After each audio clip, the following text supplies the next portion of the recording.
പീഠം. ട ഇട്ട ഡ ഇട്ട ന. കഴിഞ്ഞ ക്ലാസ്സിൽ നമ്മൾ കായ്ക്ക കായ്ക്കങ്ങ ചായ്ച്ച ജായ്ച്ച ഞ പഠിച്ചു. ട ഇട്ട ഡ ഇട്ട ന. പീഠം എന്ന് പറഞ്ഞാൽ എന്താ? പീഠം എന്ന് പറഞ്ഞാൽ ഇരിക്കുന്ന കസേര എന്ന് ഓർത്താൽ മതി. പണ്ട് കാലത്ത് കസേരയ്ക്ക് പകരം ഒരു ചെറിയൊരു സ്റ്റൂൾ എന്ന് വിചാരിച്ചാൽ മതി. അതാണ് പീഠം. അപ്പോൾ ഈ ഠ കണ്ടോ, വലിയ വട്ടമിടുന്ന ഠ, അതാണ് പീഠത്തിന് ഉപയോഗിക്കുന്നത്. അപ്പോൾ ഇവിടെ നമ്മൾ ഈ ടായിട്ട ഡാ ഇട്ട നായിൽ വരുന്ന ഓരോ വാക്കുകളാണ് പഠിക്കുന്നത്. നോക്കിയേ, ഇത് കണ്ടോ, ഇവിടെ വീട്, ഈ ഡാ കണ്ടോ, കണ്ടോ, ഇത് രണ്ടും ഒന്നാണ്. പാഠം, ഈ ഠായും ഒന്നാണ്. ലഡു, ലഡു എന്താ, ഒരു സ്വീറ്റ്സ് ആണ് അല്ലേ, ഒരു മധുര പലഹാരത്തിന്റെ പേരാണ് എന്ത്, ലഡു. ഉണ്ടോ, ഈ ഡാ ഉണ്ടോ, ലഡുവിന് ഉപയോഗിക്കുന്ന ഡായ ഏതാ, ഈ ഡായാണ്. ഠക്ക, ഠക്ക എന്ന ഒരു സംഗീത ഉപകരണമാണ്, കൈവച്ച് ഇങ്ങനെ കൊട്ടുന്ന ഒരു സംഗീത ഉപകരണമാണ് എന്ത്, ഠക്ക എന്ന് പറയുന്നത്. പിന്നെ വീണ, വീണ എന്ന് പറയുന്നത് ന ഉപയോഗിക്കുന്ന വാക്കാണ്. വീണ, വീണയും എന്താണ്, ഒരു സംഗീത ഉപകരണമാണ്. ഡക്ക, ചെണ്ട, വീണ ഒക്കെ എന്താണ്, സംഗീത ഉപകരണങ്ങളാണ്. ഒന്നുകൂടെ വായിച്ചേ. പാ എഴുതി, ഇത് ഏതക്ഷരമാണ്, പായാണ്. പാ എഴുതി ഈയുടെ ചിഹ്നം ഇട്ടാൽ എന്ത് വായിക്കാം, പീ. ഠ, ഇതെന്താണ്, അമ്മിന്റെ ചിഹ്നമാണ്, അപ്പം പീഠം. ഇപ്പൊ ടായിട്ട ഡായിട്ട ണ എഴുതാൻ പഠിക്കാം. എടുത്തേ, എല്ലാവരും ബുക്കും പെൻസിലും ഒക്കെ എടുത്തേ, ടീച്ചറിന്റെ കൂടെ എഴുതിക്കേ. ടാ എങ്ങനെ എഴുതുന്നത്, നമ്മൾ എസ് എഴുതുന്നതാണ് ടാ എഴുതുന്നത് കേട്ടോ. ടാ, ടാ.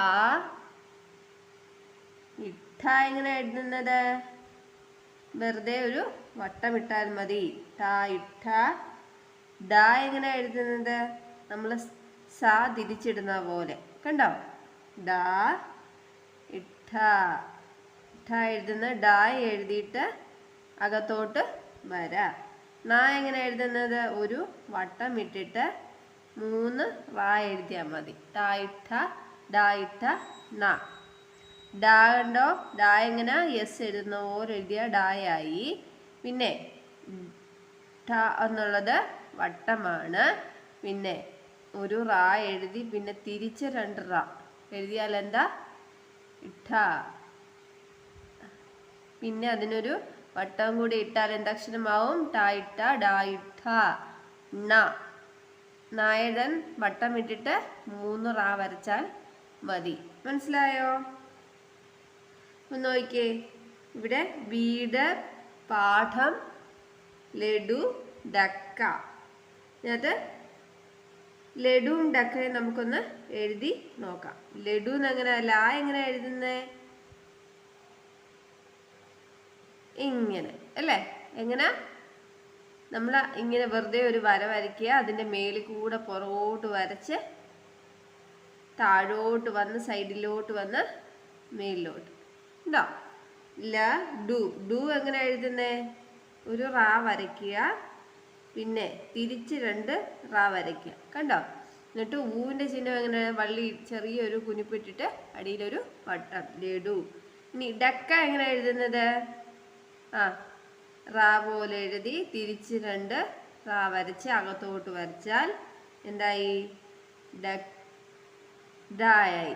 ക എങ്ങനെ എഴുതുന്നത്, നേരത്തെ കാ എഴുതാൻ ടീച്ചർ പഠിപ്പിച്ചായിരുന്നു, ഒരു വട്ടം ഇട്ടിട്ട് അല്ലേ. അങ്ങനൊരു കൈ വരയ്ക്കണമെന്ന് പറയായിരുന്നു കായ്ക്ക്. അപ്പൊ കൈക്ക് അകത്തൂടെ വേറൊരു റാ വരച്ചാൽ എന്തായി, ഇക്കായി. ഉണ്ടോ, ഇക്ക എഴുതുന്ന, ഇക്ക പുതിയ അക്ഷരമായോണ്ടാണ് ടീച്ചർ എഴുതിയത്. വട്ടം ഇടുക, ഉണ്ടോ, വട്ടം ഇട്ടിട്ട് എന്താ, കൈ വരയ്ക്കുക. കൈ വരച്ച് ഇങ്ങോട്ട് കൊടുന്നിട്ട് അതിനകത്തൂടെ കയറ്റി ഒരു റാ വരച്ചാൽ എന്തായി, ഇക്കായി. ഒന്നുകൂടെ എഴുതാൻ ടീച്ചർ, കാ വരയ്ക്കാൻ വട്ടം ഇടുക, കൈ വരയ്ക്കുക, ഇതിനകത്തൂടെ കയറ്റി ഒരു റായും കൂടെ വരച്ചാൽ എന്തായി, ഇക്കായി. പിന്നെ വാ എഴുതി ഈയുടെ ചിഹ്നം ഇട്ടാൽ വീ. ഇതെന്താ, ന. വീണ, ത, ര, ആ തരാം. വീണ തരാം. ഇതെല്ലാം വായിച്ചു എഴുതിയും പഠിക്കണം കേട്ടോ. Thank you.